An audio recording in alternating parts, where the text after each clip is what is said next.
Hi, my name is Matthew Pope, and this is my persuasive speech on same-sex marriage, equality in a growing nation. How would you feel if the law told you that you could not have the same rights as all other citizens underneath the law?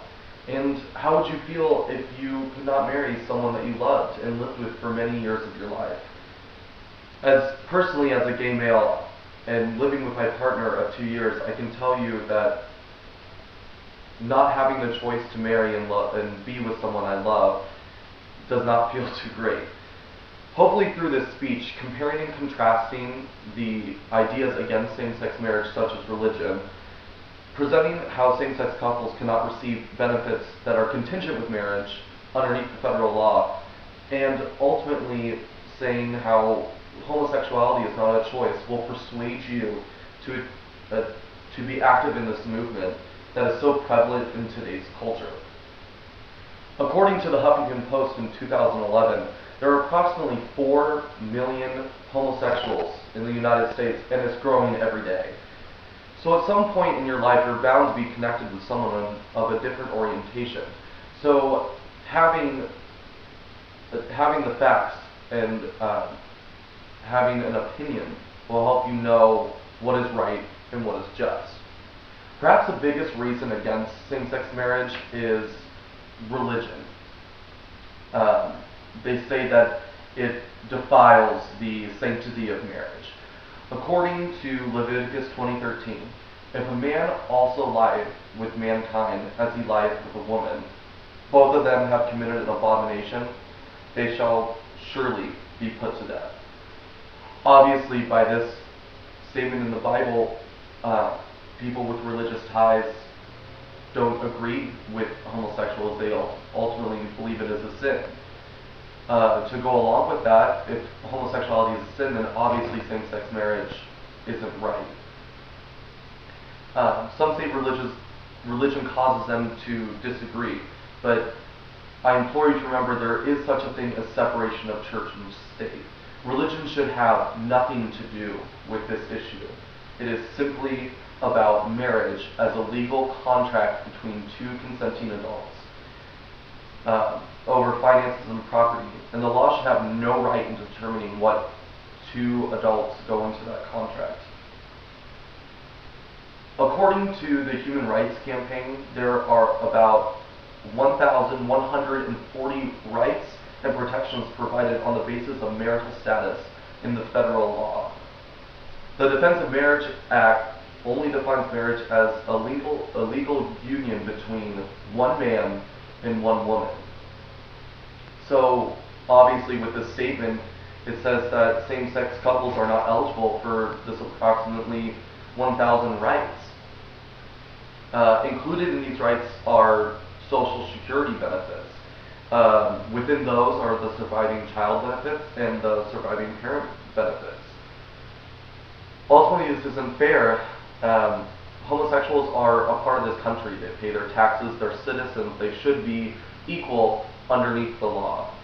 But they're not eligible for these equality benefits that are substantial for living. Consider this. The Fourth Amendment states, all persons born or naturalized in the United States are citizens of the United States and the state wherein they reside. No state shall make or enforce any law which shall abridge the privileges of citizens of the United States, nor shall any state deprive any person of life, liberty, or property, nor deny any person equal protection of the law. In a sense, the government's contradicting themselves. They're saying that that any state cannot deny a citizen equal opportunities, but then again, they are not allowing same-sex couples to marriage, which obviously does not allow them to have some of these rights and benefits. It just doesn't seem fair. I can tell you on a personal level that being gay is not a choice. I never grew up knowing what gay was, and coming out as a 13-year-old in very conservative state of Kansas, it's not a great way to come out. Obviously, I didn't choose to come out and be ostracized by friends, family, and even my school just for being different. I had no idea what it was. It just is the way it's the way I am and the way that I felt. But ultimately, telling my friends, family, and my community about it not being a choice and showing them that I'm still the same person. It doesn't, it doesn't make me who I am. It's just I'm another person. I'm still another citizen of the United States. Ultimately, I was accepted. No one would choose to not have the same rights as all other citizens or have stigmas put against them. I certainly didn't choose to have that. Jerome Goldstein, who's a board-certified medical neurologist out of San Francisco Clinical Research Center, says that sexual orientation is not a choice and is primarily neurological at birth. It's not a choice, just like being male, female, black, white, Asian. It's not a choice.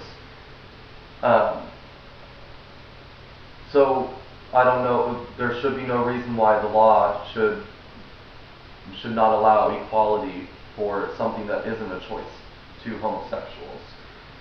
And throughout times, we've made changes to such things.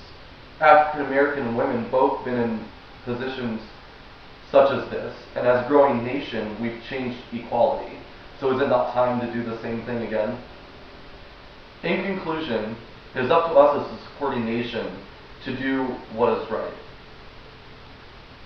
Although there are religious views, they should not weigh in on a nation as a whole.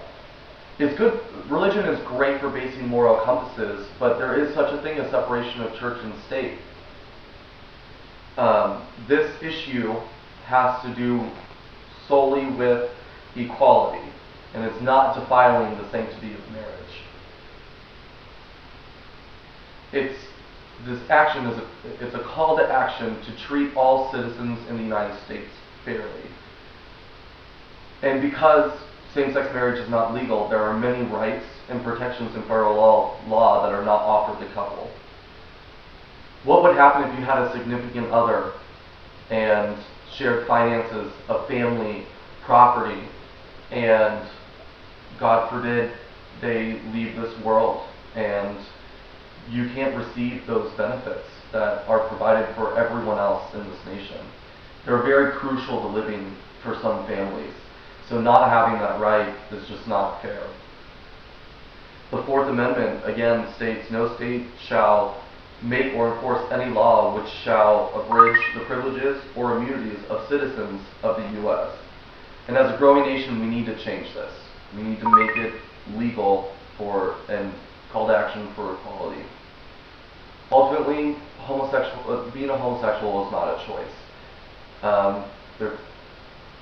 I know I didn't choose to do it, and I guarantee you every other homosexual did not choose to be this way. It's time for a change, and it's time to do what's right. It's time for equality in our nation once and for all. Thank you very much.